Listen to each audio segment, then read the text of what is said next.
संसार की तरफ पीठ करो और दौड़ पड़ो भगवान की तरफ। राधा राधा राधा राधा, यही दौड़ना है। ना अगल देखो, ना बगल देखो, ना पीछे देखो, सीधे आगे देखो। राधा राधा राधा दौड़ते चले जाओ।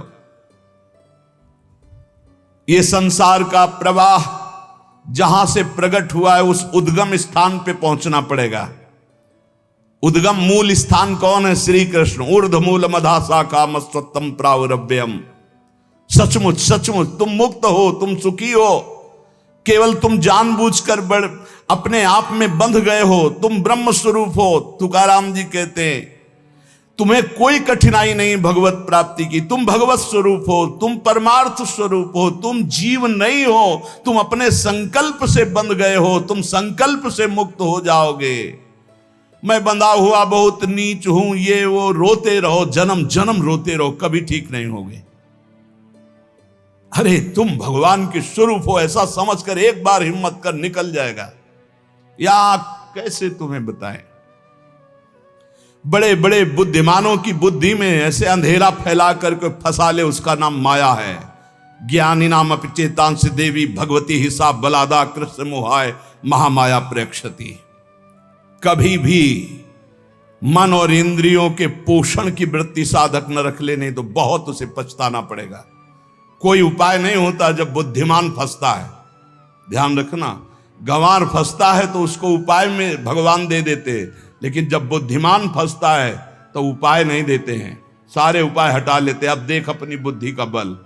तब जब चिल्ला कर रोता है नाथ, तब कहते ये रास्ता है, निकल, अब मेरी बात मान जा।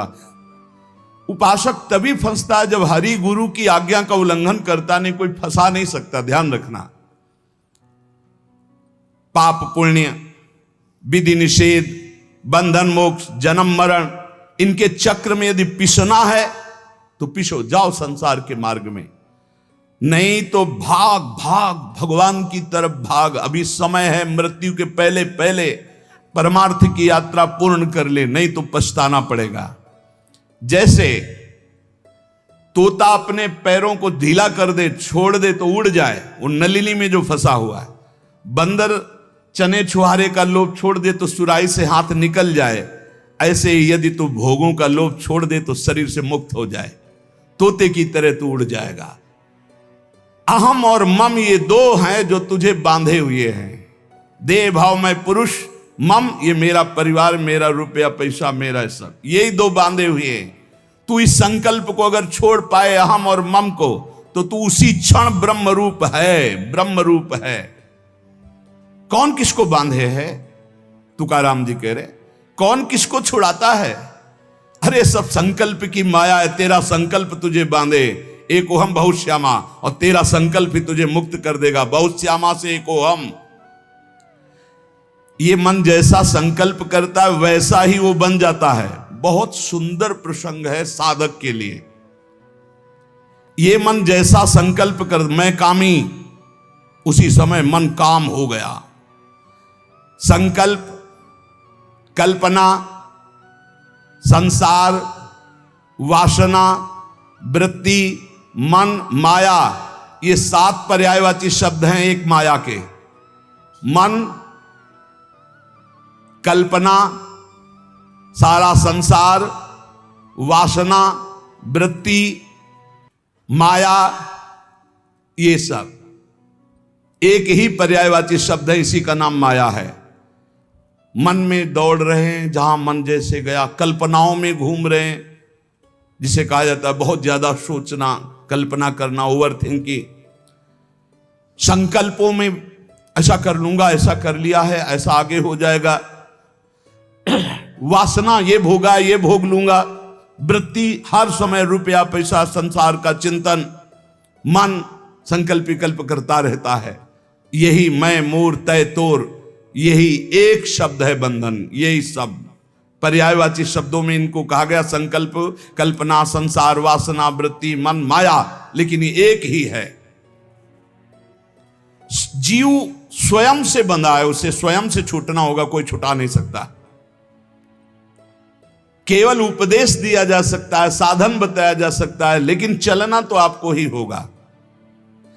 अहमता और ममता ये दो हैं जिनसे तुमने स्वयं को बांध रखा है।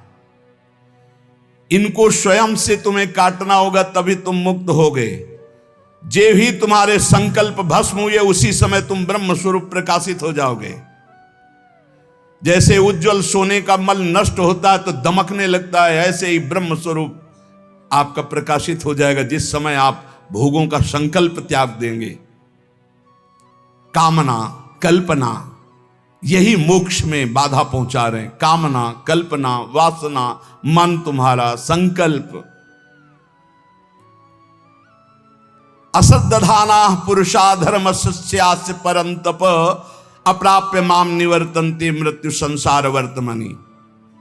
यदि मेरी बात पर श्रद्धा कर ले तो इसी क्षण मुक्त हो सकता है। वर्ष 2 वर्ष, महीना 2 महीना नहीं, कोई संकल्प नहीं, कोई कामना नहीं, प्रभु के सिवा कोई चिंतन नहीं। अब मेरा लक्ष्य भगवत प्राप्ति, अपने स्वरूप में स्थित होना। जीव की अगर ऐसी श्रद्धा हो जाए मेरे वचनों पर तो अभी भगवत प्राप्ति हो जाए, क्योंकि भगवत स्वरूप है पर श्रद्धा होती नहीं ऐसी, इसलिए उसे इतना प्रपंच झेलना पड़ता है। अगर संत महापुरुषों गुरुजनों शास्त्रों पर श्रद्धा हो जाए तो बहुत जल्दी भगवत प्राप्ति हो जाए।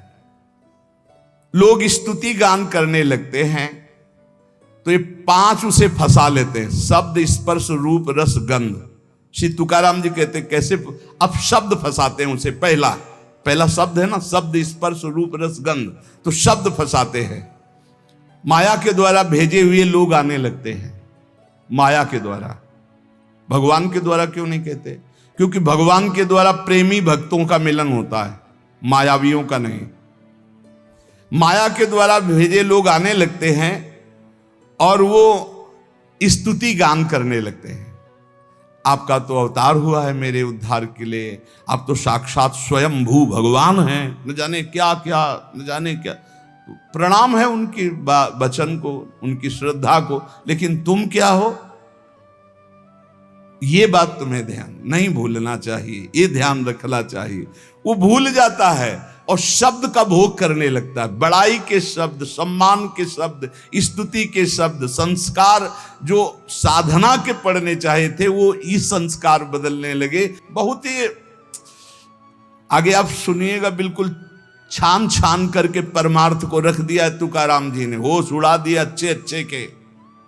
श्री तुकाराम जी कहते सीधे साधे भोले भाले आसपास लोग जमा होने लगे, स्तुति करने लगे। जय हो, तुम्हारा तो अवतार हमारे लिए हुआ है, लिखे हैं, तुम्हारा तो अवतार हमारे लिए हुआ है।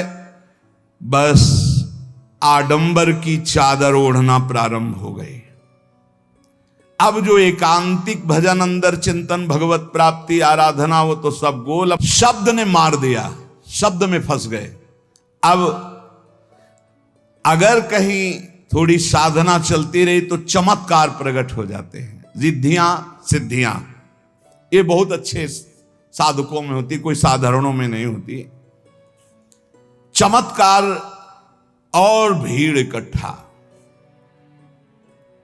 वो चमत्कार से जिस पहाड़ पर चढ़ना चाहता था ब्रह्मबोध भगवत प्रेम, बदल गया रिद्धियां सिद्धियां। इसीलिए गोस्वामी तुलसीदास जी ने कहा है, रिद्धि सिद्धि पेरे बहुआई, बुद्धि लोभ दिखावे भाई, होए बुद्धि जो परम सयानी, तिन तन चितई ना नहित जान। हमारा अनहित हो जाएगा अगर रिद्धियां सिद्धियां स्वीकार कर ली तो भगवत प्राप्ति नहीं होगी। विडंबना ये हुई कि जहां से उसको निकलना था वहीं फंस गया और दंभ करने लगा, दंभ शुरू हो गया। अब लोगों से अपने को श्रेष्ठ दिखाने के लिए नाटक शुरू हो गया। एकांत में चाहे 5 मिनट आंख मूंद के ना बैठते हो, लेकिन जब सामने तो फिर आंख मूंद के बैठ, ध्यान। वो ऐसा भागवतिक स्वरूप, ऐसा भागवतिक नाटक दिखाना। शुद्ध अंतःकरण से चला था परमार्थ ब्रह्मबोध प्राप्त करने के लिए, दंभ और पाखंड का प्रवेश हो गया। तुकाराम जी कहते हैं, मैंने कितनों को गहरा करके ऊपर से नीचे गिरते छाचित्त देखा है, इस माया ने गिराया है। हम बात करते हैं उन सावधान साधकों के लिए जो भगवत प्राप्ति के लिए चल रहे हैं। बहुत चलनी लगा करके एकदम एक भी जैसे दाना दाना एकदम चमकता हुआ, कोई कूड़ा करकट नहीं, ऐसी वस्तु दे रहे हैं श्री तुकाराम जी। हम उन सावधान साधकों के लिए बात कर रहे हैं जो केवल पंडरीनाथ भगवान को प्राप्त करना चाहते, भगवान श्री हरि को प्राप्त करना चाहते हैं। हम उन संसारिकों की बात नहीं कर रहे जो पाखंड और दंभ का नाटक रच कर केवल अपनी वासनाओं की पूर्ति करते हैं। वो अनेक प्रकार से धोखा दूसरों को नहीं, अपने आप को दे रहे हैं। साधक के लिए सबसे पहला कर्तव्य है कि अपने वैराग्य में कोई भी रोग ना होने पावे। देह सुख की लालच, इंद्रिय सुख की लालच, मान प्रतिष्ठा की लालच, ये वैराग्य में रोग है। त्याग केला पूज्यते कारणे, सत्संग सोडूनि पूजा घेणे, शिष्य ममता धरो निराहणे, है वैराग्य राजस। पूज्य होने का कभी भावना नहीं पावे, बिल्कुल चलने लगा के बात कर रहे हैं। जो साधु गुरुजनों का संग छोड़कर, सत्संग छोड़कर अपनी पूजा कराने में लग जाते हैं, नाना प्रकार के विधानों से अपने पैर पुजवाना, अपनी वासनाओं की पूर्ति करना, उनका वैराग्य हवा हो जाता है। विषय भोग इच्छा जिस वैराग्य से निर्मूल होती है उसी को वैराग्य कहते हैं। प्रारब्ध की धज्जियां उड़ा दे उसे वैराग्य कहते हैं।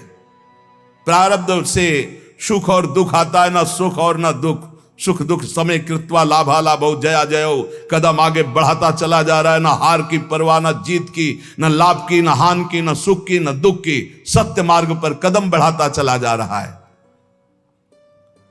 देखो भाई, साधना का फल है, बहुत सुंदर शब्द है। साधना का फल है भोगों से, संसार से, शरीर संबंधियों से मन का निसंग हो जाना, मन का निसंग हो जाना, यह होता है शुद्ध वैराग्य से।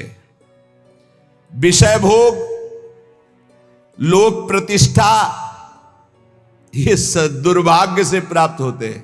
दुर्भाग्य से, जिनका दुर्भाग्य है उनको लोक प्रतिष्ठा, लोक मान्यता, विषय भोग अच्छे लगने लगते हैं। प्राप्त तो दोनों को होता है, घोर वैरागी को भी और विषयी को भी, लेकिन वैरागी को अच्छा नहीं लगता, वो निकल जाता है और विषयी उसी में आसक्त होकर सुख भोगने लगता है। शब्द, स्पर्श, रूप, रस, गंध, ये पांचों किस प्रकार से साधक को ठगते हैं, श्री तुकाराम जी बड़ी सावधानी से बताते हैं। ये यश गीत गाने वालों से बचना चाहिए, शब्द में फंसाते हैं। अरे बचो भाई बचो, अवतार बचो, अवतार तो अवतार है। छठी के दिन, छठवें दिन, छठी जब होती है, अगर मच्छर बैठ जाए तो उसके हटाने की सामर्थ्य नहीं होती। और जब अवतार हुआ तो 6 कोस में उसका शरीर गिरा था, 6 कोस में। पूतना का छठी के दिन, पूतना ऐसी राक्षसी थी, देवता भी थर्राते थे। इसे अवतार कहते कि छठी के दिन, छठवें दिन 6 कोस शरीर वाली राक्षसी पूतना का भगवान ने उद्धार कर दिया। वो स्तन में हलाहल जहर लगा के आई थी और भगवान ने ऐसा नहीं कि पिया नहीं, डट के पिया। भाव को भाव कैसे भोग तो मेरा लगा रही है, पहली गति पूतना को भगवान ने दी, किसी भी भाव से सही। ये कार्य तो मां करती है ना, दुग्ध पान कराना। तो बाल कृष्ण ने अपने छोटे छोटे चरणों से और कर कमल से स्तन पकड़ के, 6 कोस वाली पूतना प्राण पी लिए, चिल्ला चिल्ला के भागी। वो देवी रूप अंतर ध्यान हो गया, जो दिव्य रूप धारण की हुई थी राक्षसी रूप में। छोटे से बाल कृष्ण दिखाई दे रहे, पर्वताकार शरीर, पूरे ब्रज में हाहाकार मच गया। छठी के दिन ये है अवतार भाई। अवतार समझना है तो थोड़ा भूल मत कर लेना, किसी के अवतार कहने पे अवतार मत मान लेना। भगवान का सच्चिदानंद विग्रह सच्चिदानंद अवतार होता है। विगत विकार जान अधिकारी। अगर कोई जहरीला पदार्थ पहुंच जाए अंदर तो मृत्यु हो जाए। काली दह में इतना जहर था कि ऊपर से पक्षी उड़ जाते तो उसकी जो भाप निकलती उसमें मर जाते थे। सखा गैया बछड़ा सब जल पिए और सब मूर्छित हो गए, पधार गए। भगवान ने देखा, ये देखो अवतार। कमर में फेंट कसी और कहा, आज के बाद तू मेरे ब्रजमंडल में तो नहीं रहेगा कालिया। मेरी लीला के पात्रों को तो दुख पहुंचाया, अब मैं तुझे बताऊंगा। अमृत दृष्टि से सब सखाओं को और सब गौ बछड़ों को जीवित किया और खेल खेल में कूद पड़े। और उसको ऐसा अहंकार उसको था कि गरुण से भिड़ गया था, तभी तो भाग के आया था। वो दबने वाला नहीं था, भगवान के वहां गरुण से भिड़ गया था कालिया। तब गरुण जी के पंख की मार से व्याकुल होकर भाग कर यहां आया, क्योंकि यहां आ नहीं सकते थे गरुण जी, सांप के वशीभूत थे। कालिया का मान मर्दन किया। कालिया ने कैसे, आप भागवत में पढ़ के देख लो। ये हैं अवतार। 105 फण से फुसकार मार रहा, भारी जहर की, कोई परिवर्तन। उसकी पकड़ से छूटकर फणों पर चढ़कर ऐसा नृत्य करते हैं कि भगवान शिव भी प्रसन्न हो जाए, तालियां बजा रहे कि ऐसा तांडव तो जब हम उन्मत्त होते हैं तब करते हो, आप तो फण पर कर रहे, सर्प के फण पर कर रहे। जय हो जगत गुरु। भगवान भगवान उनके समान कोई नहीं, उनसे बढ़कर कौन हो सकता है। एक बकासुर बनकर के बैठा कि श्री कृष्ण को ले जाएंगे, ऐसे मूंज की तरह चीर के फेंक दिया भगवान ने। बाल गोविंद है। अघासुर ऐसी जीव है, ऐसे पर्वत है, उसकी दाढ़ें ऐसी दिखाई दे जैसे पर्वत के शिखर। जीव ऐसी लग रही भारी गुफा। सब ब्रजवासी सखा घुस गए अंदर खेलने के इरादे। बोले यार कहीं अजगर तो नहीं? बोले होगा भी तो क्या कर लेगा, हमारा कन्हैया है ना। भगवान ने कहा अजगर भी इनको खेलने का स्थान समझ में आ रहा है। अघासुर ने सोचा पूरा परिकर आ गया, बस कृष्ण आ जाए तो हम लील जाएं। भगवान ने कहा जो तुम्हारी इच्छा है कि हम आ जाएं तो आ गए। और गले में जाके अपने शरीर को, अब वो रुंध गया, अब तो उसके प्राण निकल गए। भगवान सखाओं को निकाला। ये भगवान। बाबा आज बहुत कचौड़ी पकौड़ी और गुलगुला और पुआ बन रहे हैं। बोले आज देवराज इंद्र की पूजा। बाबा देवराज इंद्र से क्या, गिरिराज महाराज गोवर्धन जी विराजमान, उनकी तलहटी में हम सबका पालन पोषण हो। भगवान ने जैसा कहा वैसा हुआ। देवराज इंद्र ने कहा हमारी यज्ञ नहीं हुई। बोले कभी नहीं होगी, अब श्री कृष्ण ने मना कर दिया, अब तो गिरिराज जी का पूजन होगा। अरे सामर्थ मेघ, अपार वर्षा, जैसे मनु सृष्टि की प्रलय का समय। सुदर्शन चक्र 84 कोस ब्रजमंडल के ऊपर, कोई नहीं जान पा रहा। गिरिराज जी को उठा लेना, आसपास भगवान शेष का ऐसा मंडल की एक बूंद पानी गिरिराज जी की तलहटी में, जो गिरिराज जी उठाने पर जगह बने, वहां अगर पानी भर जाता तो डूब के मर जाते। तो आसपास शेष जी, किसी को पता नहीं, मेड़ शेष जी की, और ऊपर से सुदर्शन चक्र का तेज संपूर्ण जल को भस्म कर रहा है। और भगवान 7 दिन 7 रात 21 किलोमीटर गिरिराज, ये भगवान है। हम कह रहे हैं 5 किलो का बांट, जिनको कहा भगवान का अवतार 5 किलो का बांट, ऐसे 7 दिन 7 रात्रि धारण करके देखो, 5 किलो का केवल 21 किलोमीटर के गिरिराज जी अब हैं। और उस समय तो और विशाल स्वरूप। भगवान सिर्फ भगवान है, भगवान ही भगवान है। जैसे तरंग है, वायु विकार हटा समुद्र हो गई, इसमें कोई संशय नहीं। पर तरंग समुद्र नहीं प्रकट कर सकती, समुद्र करोड़ों तरंग प्रकट कर सकती। इतना अंतर है। अंतर होते हुए भी अंतर नहीं है, और अंतर ना होते हुए भी अंतर है, ये बात समझ लिया जाए। तो कह रहे शब्द के फांस में माया फांसती है। एक पौंड्रक वासुदेव था, उसके 4 राजा मित्र थे। उन्होंने कहा तुम तो अवतार हो। हाँ, तो बोले वासुदेव के तो 4 भुजाएं हैं जो भगवान को, तुम्हारी तो 2 ही हैं। तो 2 उसने लगवा ली, यंत्र फिट करवा लिया, 4 भुजा हो गई। और गरुण भी बनवा लिया, जैसे वायुयान नहीं होते तो ऐसी सब उस समय भी तकलीकी की कि गरुण भी बनवा लिया, सुदर्शन चक्र भी। और भगवान के पास खबर भिजवा दी। सब वो काशी नरेश सब उससे कहते तुम तो भगवान का अवतार हो, वो तो नकली असली तुम हो। सभा में जाके दूत बोला कि पौंडक वासुदेव का मैं दूत हूं, मेरे महाराज ने सूचना दी। भगवान ने कहा जब छोड़ेंगे तब पता चलेगा कि असली कौन है नकली कौन है, जाओ कह दो जल्दी आ रहे मिलने। तो भगवान ने फिर, लेकिन उसको परम पद मिला क्योंकि हर समय चिंतन करता था मैं वासुदेव हूं।